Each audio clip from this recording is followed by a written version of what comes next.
What's going on, ballers? It's your boy MJ coming at you with another episode of Sports Minds.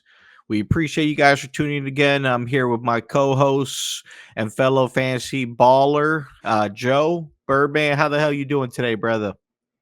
Man, if it wasn't for all these injuries, I'd be doing a little bit better.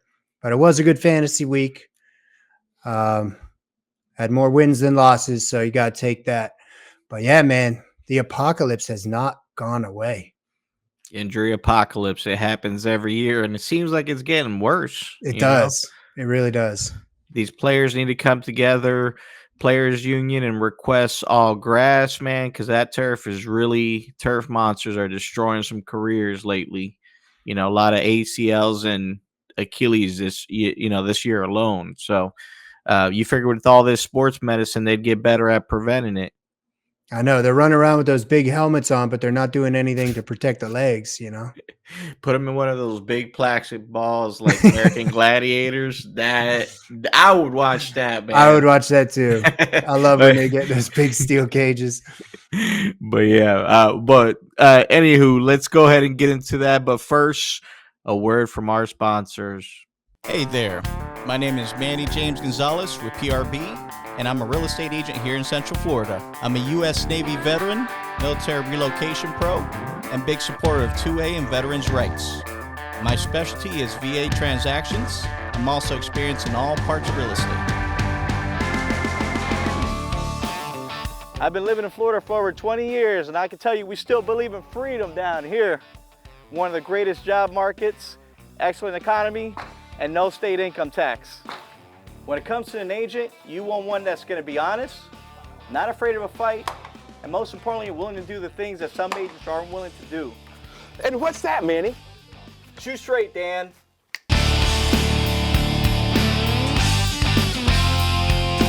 If you're ever considering buying in Central Florida, you need somebody you can trust, and I got your six. I'm Manny James Gonzalez, find land for the free and home for the brave.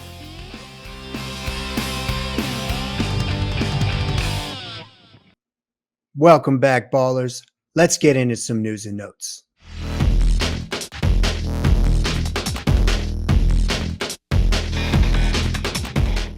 Now, as you may have heard, Bengals wide receiver Jamar Chase was suspended for one game due to an incident with the Pittsburgh Steelers cornerback Jalen Ramsey. He's saying he did not spit on him, but the video shows otherwise. Falcons wide receiver Drake London is considered week to week due to a knee injury. Running back Amari DiMercato suffered a high ankle sprain and is likely out for week 12. Green Bay Packers running back Josh Jacobs has a chance to play in week 12, but it is not looking good.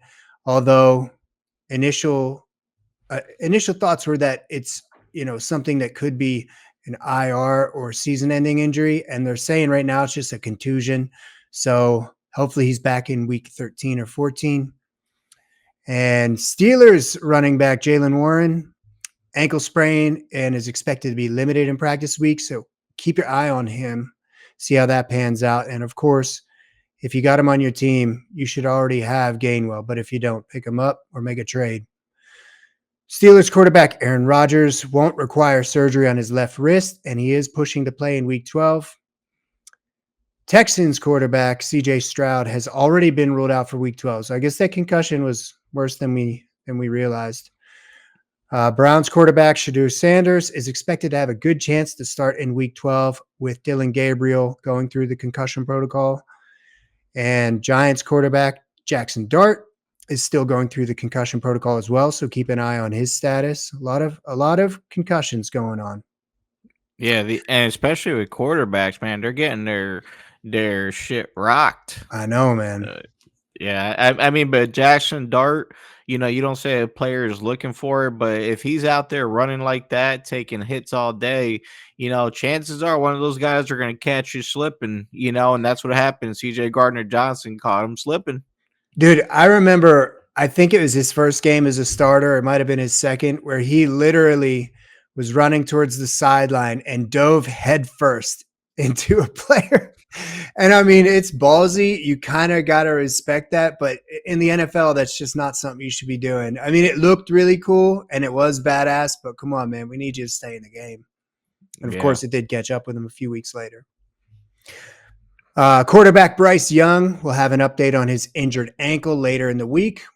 And Falcons quarterback Michael Penix Jr. was placed on the IR list and will miss the rest of the season. That's a knee injury. And Bengals quarterback Joe Burrow will be evaluated as the week goes on, according to head coach Zach Taylor. And then one more quarterback to discuss. Tyrod Taylor was named as the starting quarterback for week 12 against the Baltimore Ravens over Justin Fields. And if you didn't catch the news last week, which I'm sure you all did, Detroit tight end Sam Laporta was placed on IR. So yeah, and I did want to touch up on that, the Tyrod Taylor situation. So last week, I did talk about sell high on Breece Hall, right? So that's somebody that I wasn't too fond of with the situation, but the fact that Tyrod Taylor's healthy, I think that actually gives me a little bit of a better result for Breece Hall. So, for example, the end of the schedule for the Jets, they play at least 4 softball teams. By softball, I mean bottom 12 in defense against the run. So I could see him as somebody that you could definitely benefit from. But regardless, I don't want to get too deep into that. I'm getting sidetracked here. He's not on my list, by the way. That's the only I reason was why just I'm going to talking say, about I'm assuming he's on your list. Okay, he's not. but he's not. But, I do change my opinion a little bit and say that I like him a little bit more as the season progresses, Yeah, and by the way, ballers, this episode this week and the episode we have planned for next week is a little shift in our normal, regularly scheduled programming, as we are going to go through, Manny's top 15 running backs for rest of season, and then my top 15 running backs. And then next week, we're going to do wide receivers. So keep all of this information that we're giving you in mind for trade targets, hot matchups, and everything else, because we're going to discuss matchups. We're going to discuss strength of schedule and just injuries and bye weeks and things like that. So keep that all on top of your mind, because we wanted to give this to you rather than just go over specific trade targets and hot matchups, because we're running out of time in the season to make some things happen if you need to improve your team. Yeah, and that's more catered to what the specific needs are, right? If you're in season-long fantasy, you always want to be rolling with the tide. And right now, the tides are changing, baby, so you better It's make the churning, moves. baby. Oh, my goodness. Now, without further ado, let's get into our top 15 running backs for the rest of the season. Welcome back, ballers. Now, we're going to lead things off. I know how all these people start off from, if they're doing a 15 list, they're going to start from 15 and make it all the way through that until you get to number 1. But we're different, all right? We're built different over here. So we're just going to come out guns a swinging from number 1, because then you're going to probably want to listen to a little bit more that what we have to say, right? Instead of us having to drag you through the whole episode. So number 1, my number 1 overall player for the rest of the season happens to be Devin A. Chan. I mean, he's just been on an absolute tear. Like, Miami was a terrible team that could not play in the beginning, and then they really started finding their identity, right? Going through him primarily, and then obviously off of Waddle as well. So, part of the reason why I also put him at number 1 is because he has 4 really good, easy matchups for the rest of the season. And keep in mind, he does have his bye week coming up, but it is this week. He's not somebody that you're going to miss out on for the rest of the season, right? He already has, he averages 21.8 touches a game. So just kind of let you know, he has 164 rushes, which is like middle of the pack for the league in rushes. So 900 rush yards and 370 receiving yards. But I mean, to get that level of work on a team that consistently is going to have an easy schedule for the rest of the season, he's somebody that would definitely try to buy at cost right now. And that's an expensive ticket, but well worth the price. Now, for my number one, I have Jonathan Taylor. He actually has a really difficult schedule for the rest of the season. Take a look at this. Kansas City this week, and then Houston, and then Jacksonville, Seattle, San Francisco, which is fine, but then Jacksonville again in championship week 17, who's a top 3 run defense. And if you have 18 weeks in your league, he plays Houston again after that. So he's got Jacksonville and Houston twice. I understand that's a very difficult schedule because, again, Jacksonville and Houston are top 3 run defenses. With that said, he's on an amazing offense. The Colts have been pumping, and I think he's matchup proof. He has given me no reason to fret at any matchup this year. So I feel like he's going to remain dominant and finish as the number one for the rest of the season. Yeah, no, I totally get you. That was actually part of the reason why I faded him was that schedule. It's tough. It's a very Yeah. tough schedule. There's no doubt. Yeah. But he does not have a bye. So a little bit of a silver lining there. Oh, yeah. Now, for my number 2, I do have someone that's been, on an absolute tear already. I mentioned it a little bit ago, Bijan Robinson. I think he has a good schedule for the rest of the season. I know people would be concerned with Michael Penix out and then Kirk Cousins stepping in. I think Atlanta's hopefully going to run it through the offense through Bijan like they have been because he does already have 500 receiving yards for the year and 783 rush yards. So he's been doing good, and that's with Algier taking a complimentary role, right? Consistently getting touches in the red zone. So, God forbid they actually give Bijan those red zone touches. I mean, he's going to be lights out, right? So, At least he got a couple last week. It was frustrating the previous week, though. Yeah, they have to, man. The guy gets 20.5 touches a game, which if you watch him play, you feel like he's not getting enough, right? Like they're giving way too many touches to Algier.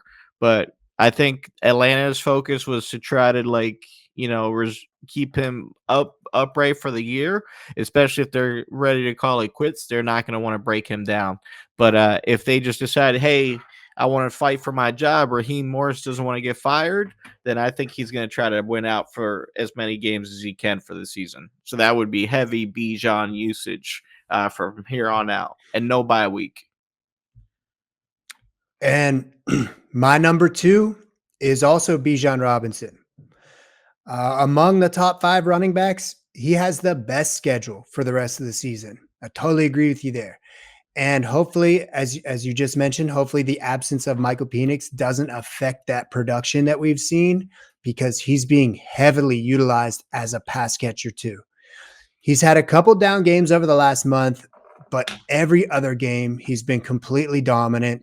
And I'm not worried about Algier. I think Bijan is just given the schedule and the usage we've already seen from him without the bye week. I feel like he's a lock in as the top 5, and I think he's going to finish at number 2 for the rest of the season.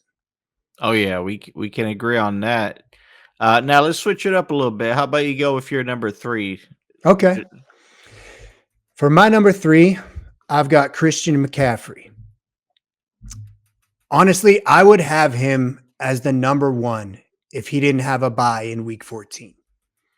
He's matchup proof, and he does have a couple tough games ahead, but he has some really nice matchups too.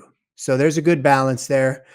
And on top of all the production we've seen, he's basically operating as a wide receiver in San Francisco. They've had a slew of injuries. We still haven't seen Ayuk on the field. Pearsall's played in, I think, 3 games or maybe 4. Didn't do anything last week, but his usage as a pass catcher elevates him to the very top tier of running backs, similar to what we discussed with Achane and Bijan when they're that heavily involved as pass catchers, and especially with everything we've seen McCaffrey do.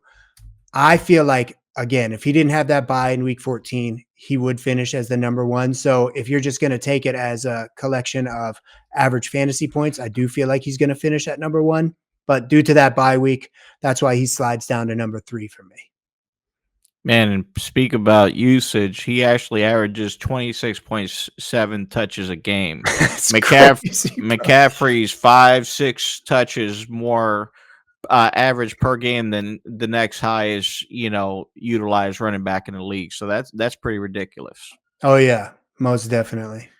Now, for my number 3, however, I do have someone that has been underutilized, Jahmyr Gibbs. So he has 3 good matchups left for the rest of the season. 3 and we're talking about week 12 on, guys, right? So 12, 13, 14, 15, 16, 17. So if your fantasy season ends week 17, like a majority of the leagues, that means you have 6 games left in the season here. So out of those 6 games, I looked at it like, are they bottom tier or upper tier? So his schedule, he faces 3 good matchups and 3 tough matchups. But I think with the way he's been playing, he only averages 17.7 touches per game. Yeah, he's getting some of the most consistent production at his position, right? Like he's somebody that as soon as he touches the ball, it's a home run, right? And the problem is the Lions aren't giving him that much touches.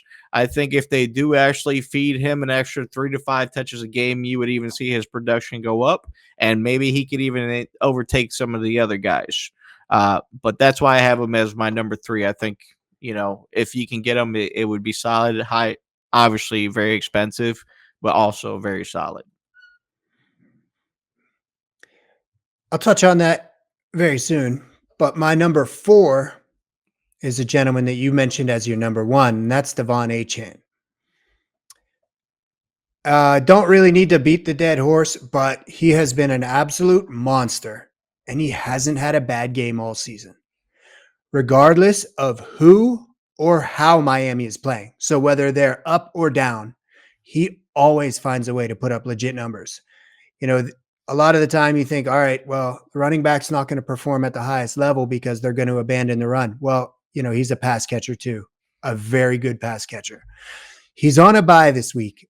If he wasn't on a bye this week, I'd probably have him at 2 or 3.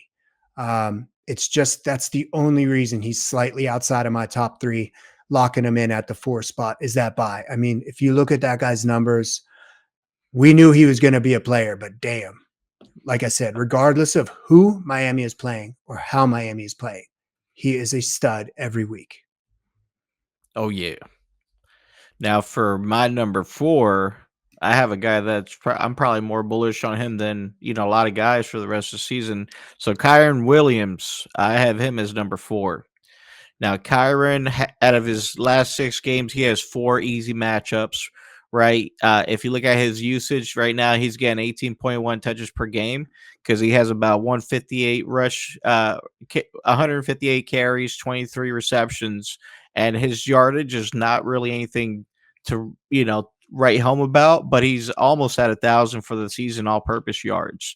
So, and that's with 9 touchdowns. So I think the way they utilize him is he's their 3-down guy. Every once in a while they'll rotate Corum in, but when they want to win games, they want to score. I mean, he's the guy you put in. So, and we seen him last year where he had multi-touchdown games. So he's just somebody that could blow it up and catch people off guard. So if you could get him for a good price, I think you could still buy a little bit lower than what he's going to be valued at once he does blow up. I agree with all that.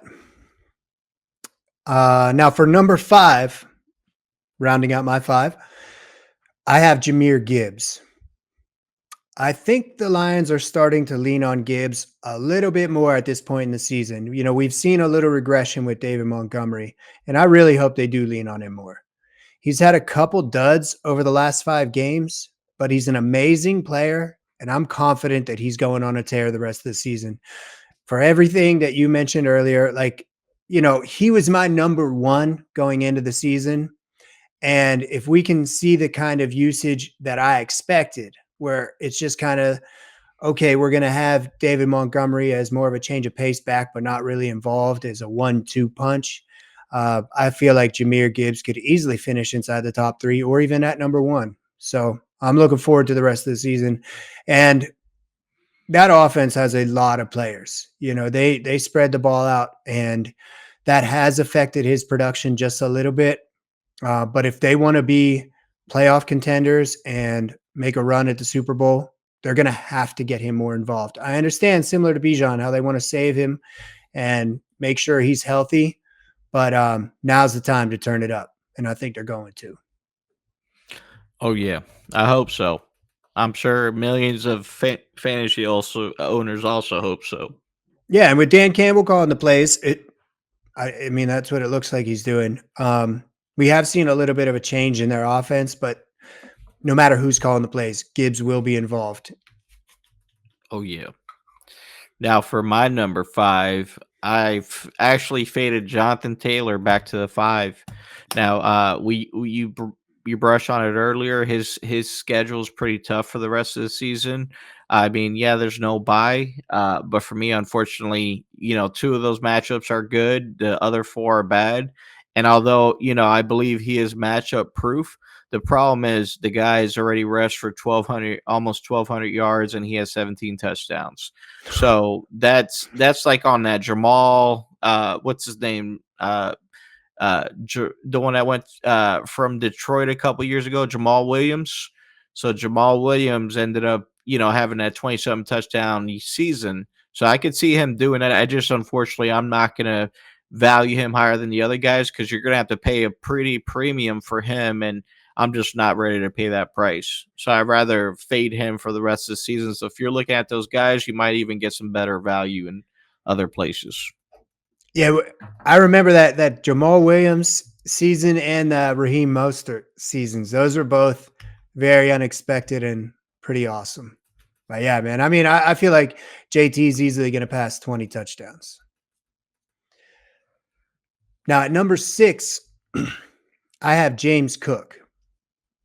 A few difficult matchups in the fantasy playoffs, and Josh Allen's goal line dominance is why Cook is outside of my top 5.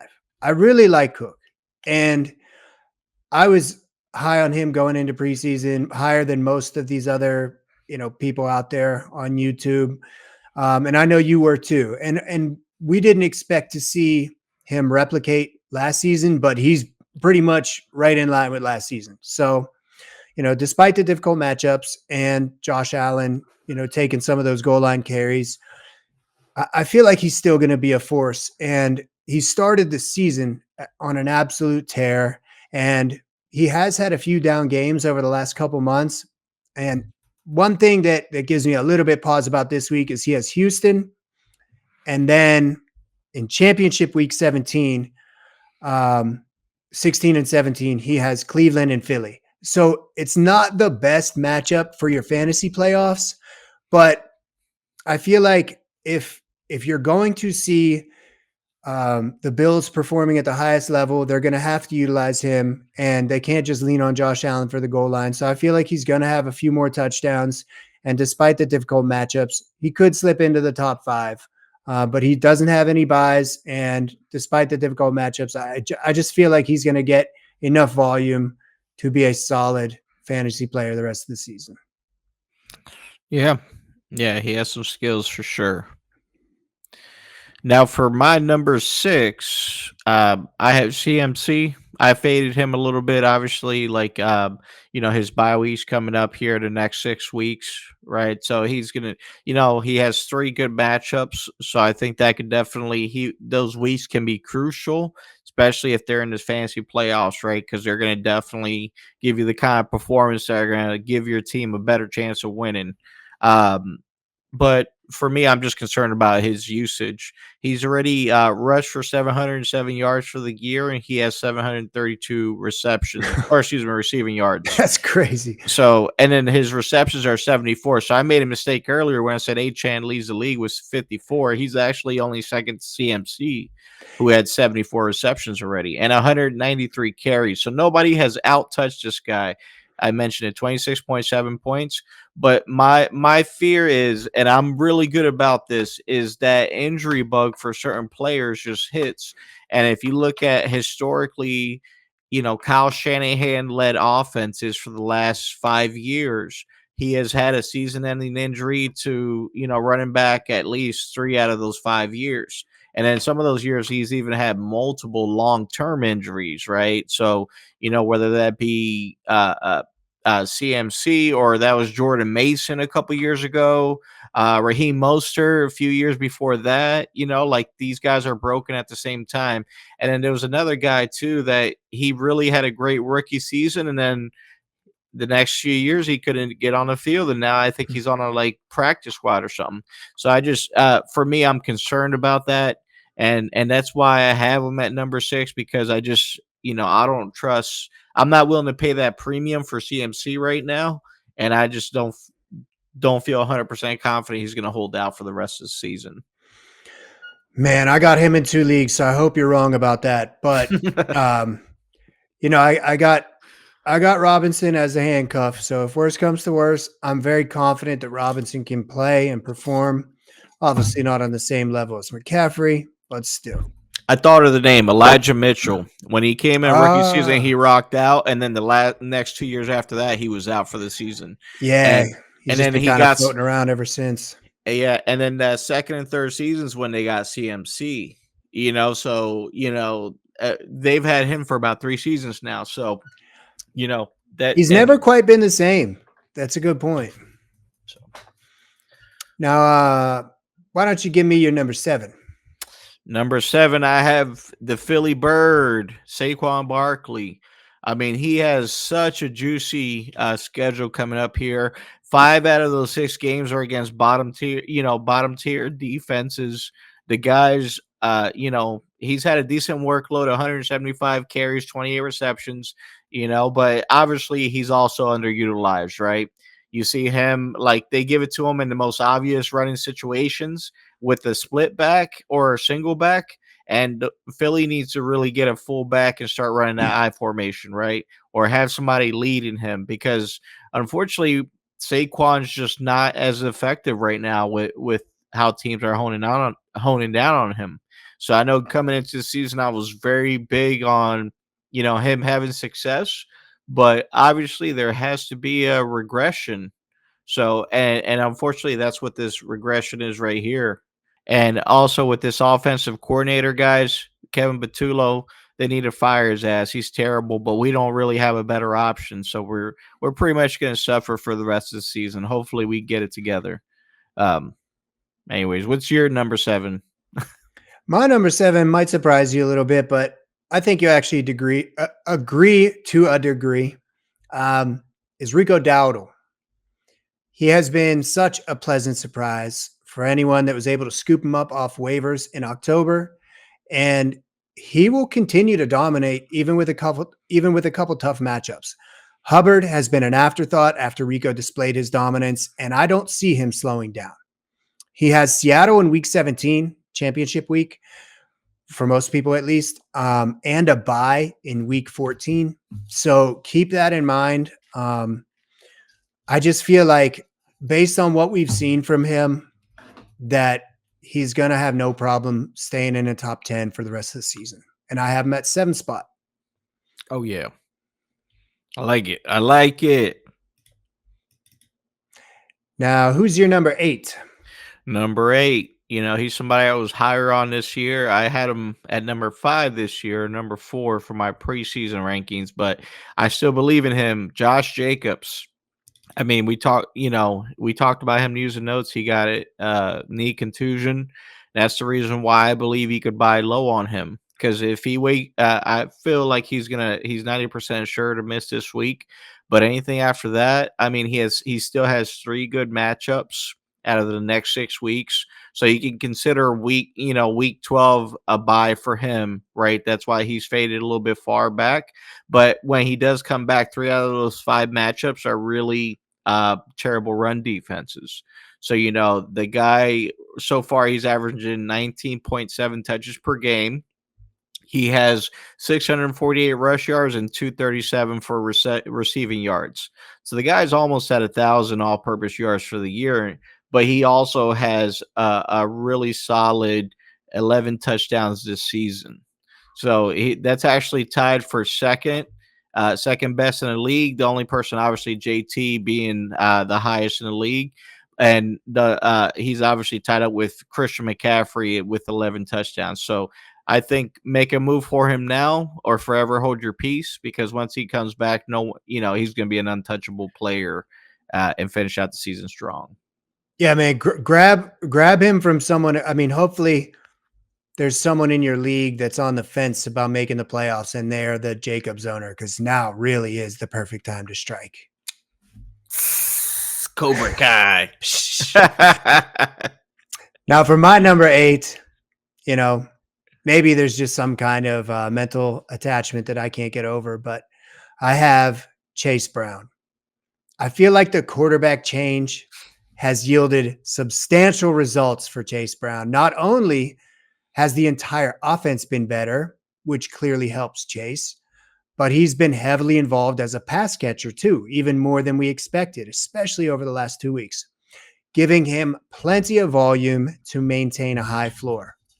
He plays New England this week, who's a very good run defense, and he has Baltimore twice. That's a divisional matchup, and they have improved drastically against the run. So do not underestimate Baltimore. But the rest of the matchups are really nice. So I feel like there's enough balance where, again, the volume's going to give you a high floor, and his ceiling could be pretty high for those nice matchups. That's why he's inside my top 10 at number 8. All right. I hear you. I'll talk about him a little bit later. But what's funny is that number 9 for me is somebody that's I'm probably higher on him than, most people, right? And that's Trevion Henderson, right? So Trevion Henderson, he's somebody I've been a believer on all year long, right? He hasn't really shown up early on. And unfortunately, for Trevion Henderson owners that sold on him early like me, you traded him 2 weeks ago, as a result of that last game. So he actually has 5 super easy matchups out of the 6 games to finish off the season. The 6th game is actually a bye week, so he does have a bye week, week 14. So he's going to be, out probably one of the most important rounds. So if you're somebody that has a first round bye, or you have a really deep team at that position, you can afford to have him sit on your bench just for that 1 week, I'd say you go for it, because other than that, he's going to be giving you a really good high floor and ceiling. Because right now, one thing that I was looking at, he's actually my trade target for the week, or trade target that I would recommend. So in the last 3 games, he's had 47 carries, 264 yards, and 5 touchdowns. So that's in 3 games, with only 2 of them him being a starter. He's averaged 15.5 touches for those games. That's not a lot, right? Like all these other guys we've been talking about so far are in the 20s, right? Oh, yeah. So for him to have those kind of outbursts in such a limited supply, you have to give him more touches. So that's why I think he's somebody you could buy low on for the rest of the season, because he's going to be so good for whatever games he does play for you. Oh yeah, I'm gonna echo a lot of what you said very soon, but for my number 9, I have Derrick Henry. Now, I know you and I were both very high on Henry going into the season, but he did have a slow start. But at the same time, you got to look at his schedule and the circumstances surrounding Baltimore. He had a really tough schedule, and the whole team was struggling, and a lot of that team was injured. Now, with the offense and defense back to full health and a very appealing schedule over the remainder of the season, I don't think he'll have any trouble staying inside the top 10. So their defense is playing better. Their line is all healthy now. Lamar's healthy. I just feel like with all these moving pieces back in place, it frees up the field for Derrick Henry to produce at the top level that we expected going into the season. So I have him at number 9. Oh, yeah.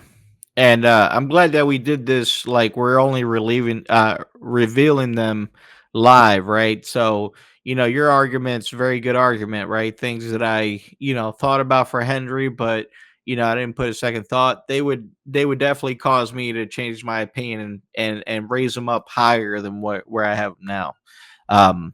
But yeah, that's awesome.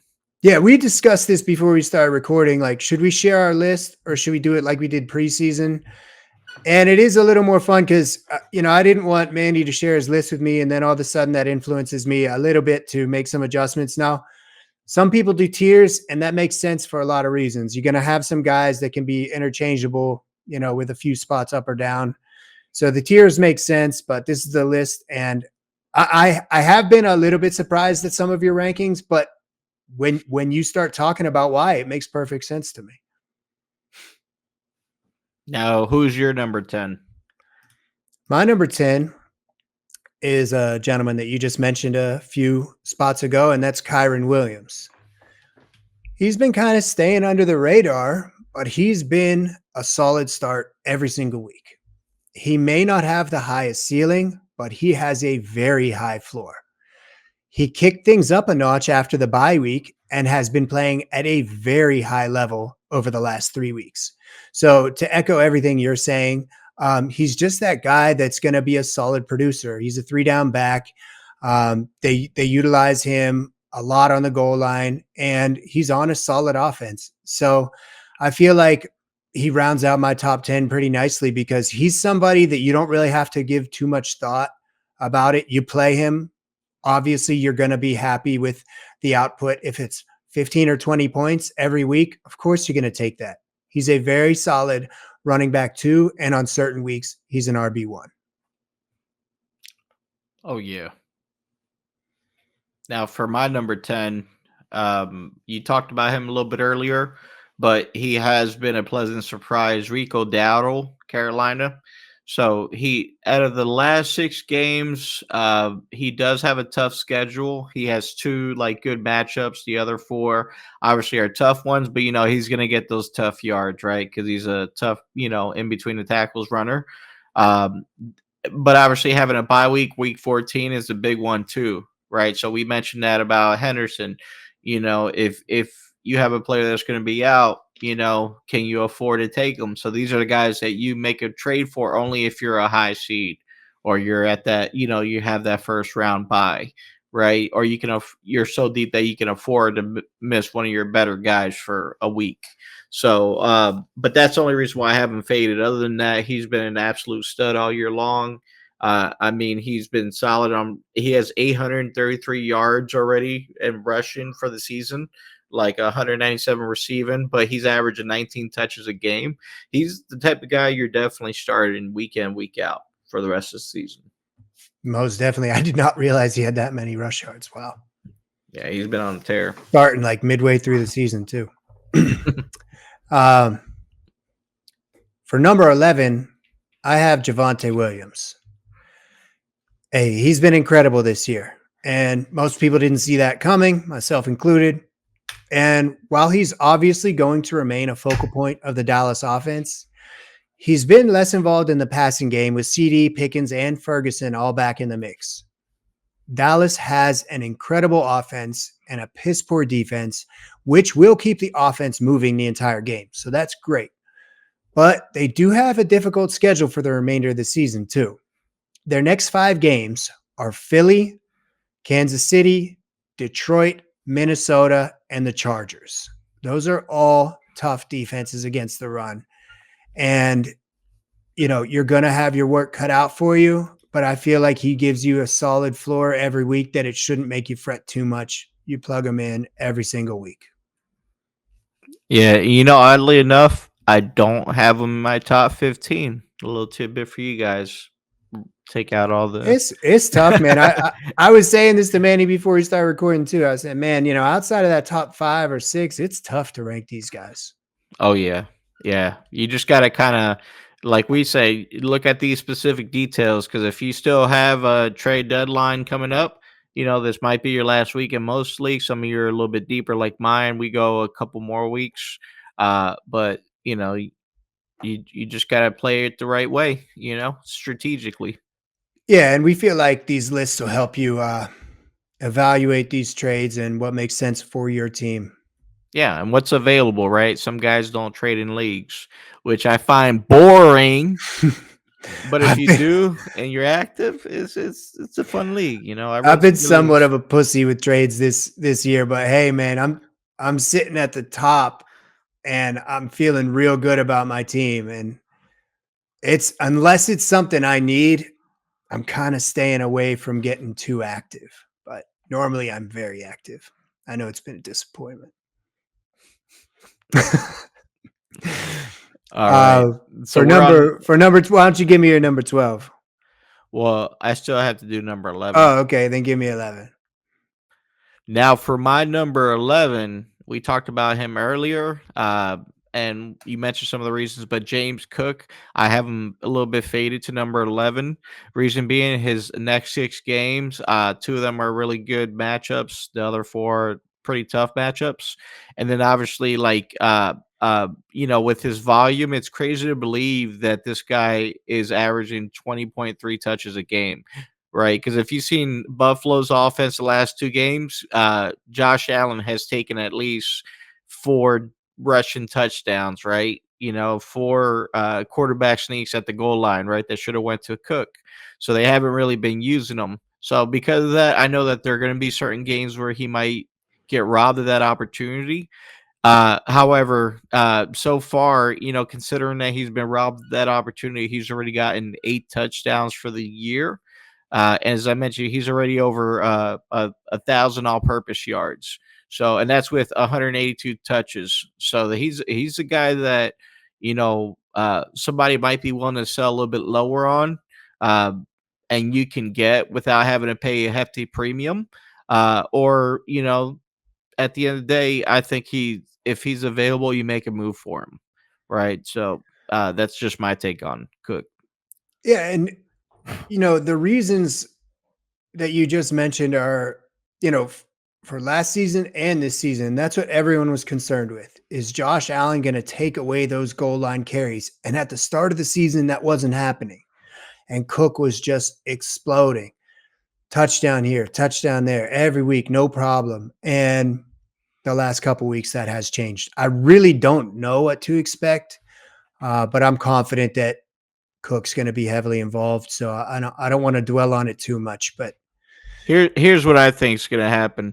I think Josh Allen's going to continue to get cute with these quarterback sneaks, and somebody's going to rock his snot box, right? Like somebody on defense is just going to hit his ass so hard that he's going to be like, "Screw this! I'm not trying to take all these sneaks at the goal line. Let Cook get hit." Because if you looked at anything, he's just trying to build up. Josh Allen's trying to build up his MVP resume, but he's going to get to the point where he gets his shit rocked, and then the coach is going to have him reel it back in, right? So that's where we're going to see a nice surge for Cook's production. But like I said, trade deadline's coming up, so if you can buy on him now, this is probably the lowest value you're going to get for him all season long. yeah, and whatever the Bills decide to do with Josh Allen or he decides to do himself, I'm cool with that because he and Cook are going to continue producing. They will continue to cook. Who do you have at number 12? Number 12, you mentioned him. You're very bullish on him. Uh, and I think he has a solid fantasy floor coming forward. That's Chase Brown. Obviously, he has a good matchup or good schedule for the rest of the season. 4 to 5, easy run matchups for him. And obviously his touches right now 16.5 touches per game. We see him as obviously the offense running primarily through uh, T. Higgins and Jamar Chase, but obviously with Chase missing the next game, it could be a really good game for him coming up. Obviously, as the season progresses, you're going to see it fade back with Jamar Chase getting a hefty workload, especially with you know uh, Joe coming back from his injury. But at the end of the day, I do like his outlook. I do like his rest of the season. He's somebody that I would definitely be happy as having like a nice RB2 on my roster because he's going to get you a nice floor with the potential for a higher ceiling. So definitely somebody I would like to have on my team. Oh yeah, I've been trying to trade for him in a couple leagues because I really do like his schedule and just the usage he's been getting lately. Now at number 12, for me, I got Travion Henderson. I mean, he's been performing at the highest level over the last 2 weeks. And as you mentioned, he has an amazing schedule for the rest of the season. The only reason he's outside of my top 10, where'd you have him? I think you had him at 9 or 10 or something. Number 9, yep. The only reason he's outside of my top 10 is because he has a bye in week 14. And I'm still a little bit concerned that Mike Vrabel could actually try to get Ramondre involved again. It was so frustrating during the season up until the last 2 or 3 weeks, whenever Travion took over as a starter. If Ramondre was out of the equation, I might even have Travion in my top 5. Like, that's how high I am on him for his schedule and just the way he's been playing. But Ramondre makes me a little nervous. I don't know if he's playing this week, but if he's 100% healthy and Mike Vrabel wants to make this a committee, that gives me a little bit of a pause. But man, he's been playing so well. He's getting plenty of volume, and the schedule is just top tier. So I have him at 12, but again, he could easily be between 5 and 10. No problem. Oh, yeah. Now for my number 13, I have Amari in Hampton. He's a guy that got injured early on, right? Like, he only played, like, I don't know if it was like 4 games, 5 games, and then obviously got injured, right? He's been on IR ever since. So he's somebody that's obviously has a bye week this week, right? So he hasn't played. You're only going to get 5 games out of him for the rest of the season. So I think as long as the price is, not too high for his value, you could get him as a good RB2/RB3, but his schedule is super easy to finish off, right? Like, not super easy, but he has 3 to 4 good matchups, right? Where he's going to should be producing. And if he's getting that kind of workload, he was hitting like 30, 40-yard touchdowns right before he got injured, so he's very explosive. I think the fact that they waited 6 weeks to get him back out there is going to make, he's going to be 100% good to go.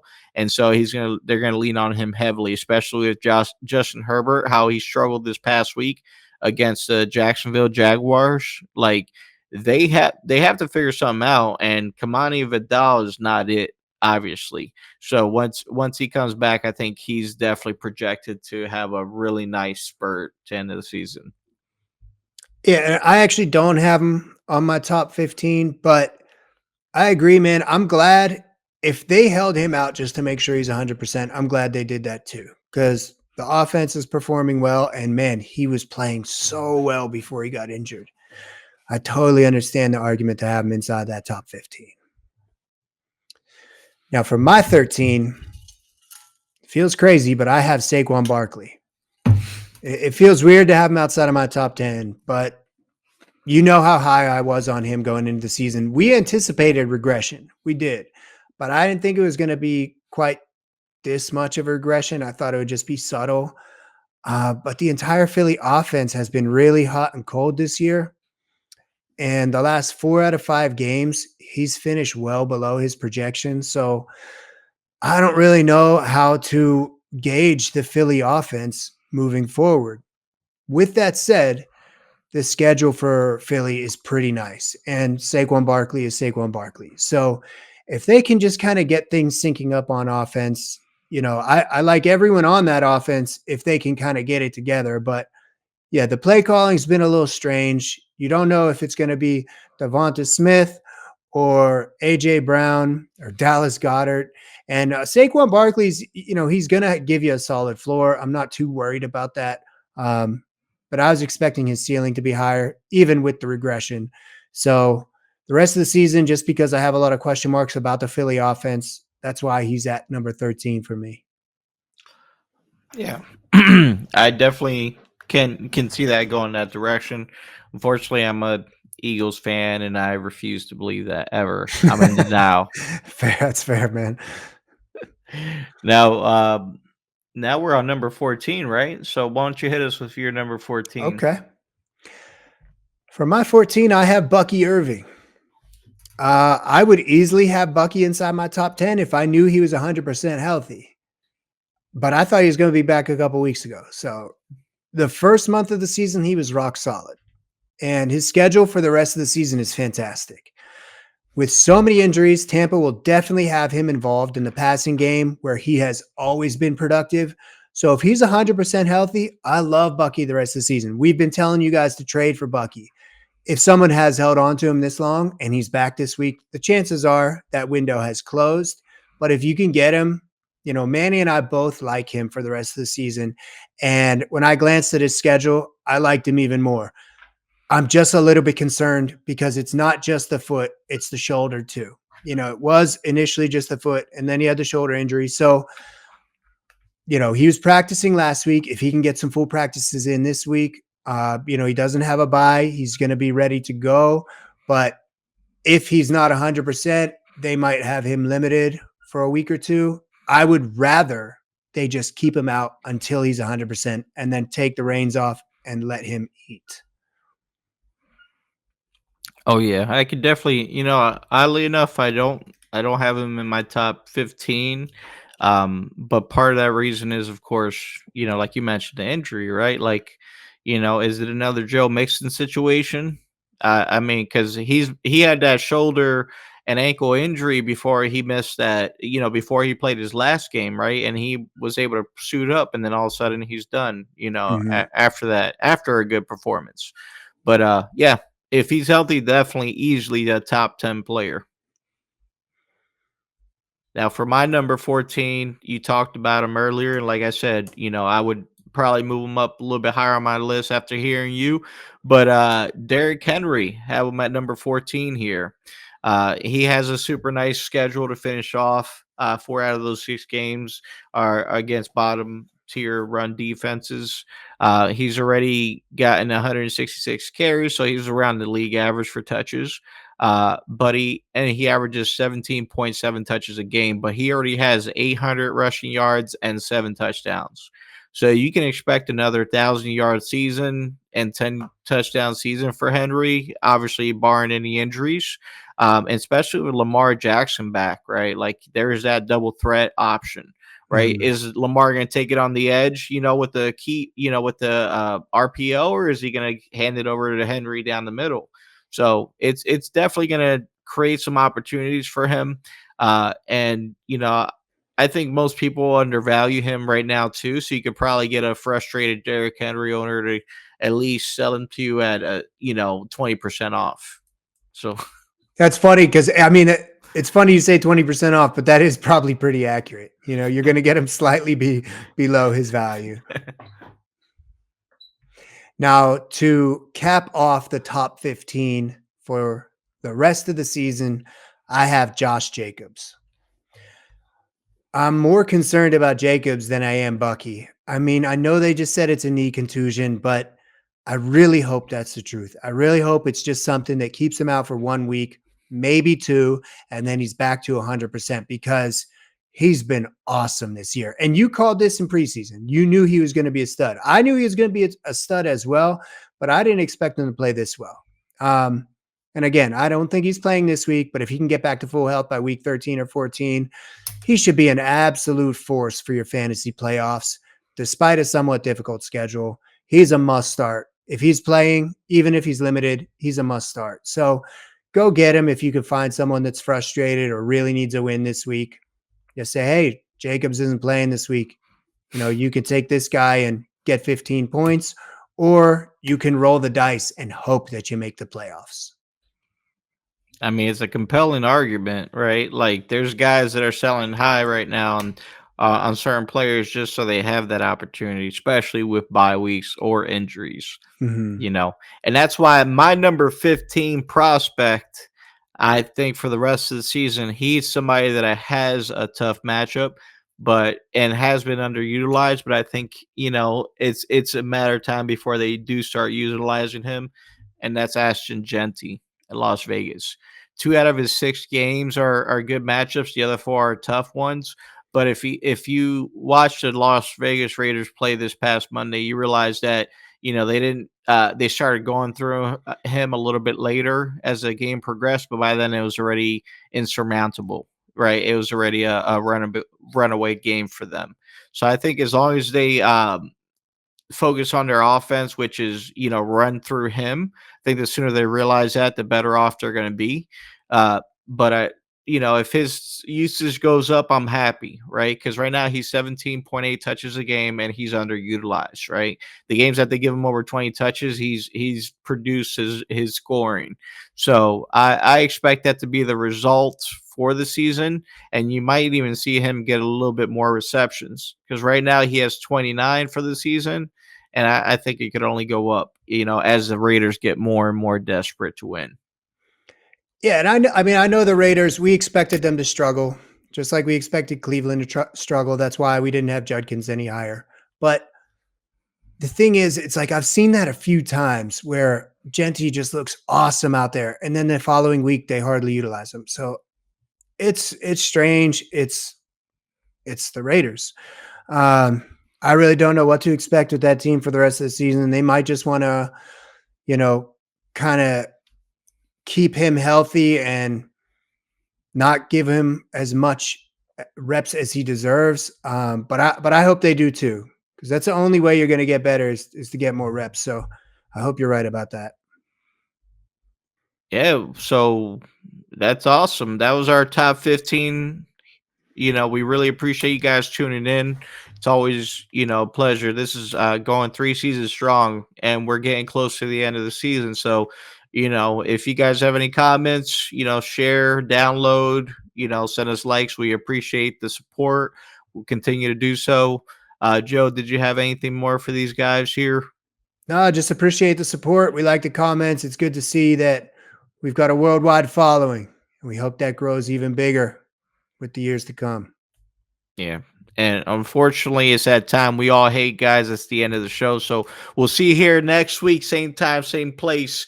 Tell your mothers, tell your grandmothers, and make sure they send us food because we're very hungry. Joe's a bachelor. Joe's looking for a sugar mama. So, I'll take it. Yeah. I'm just kidding. But anyways, we appreciate you guys. You have a good rest of your night, and we'll see you again next week. Thank you.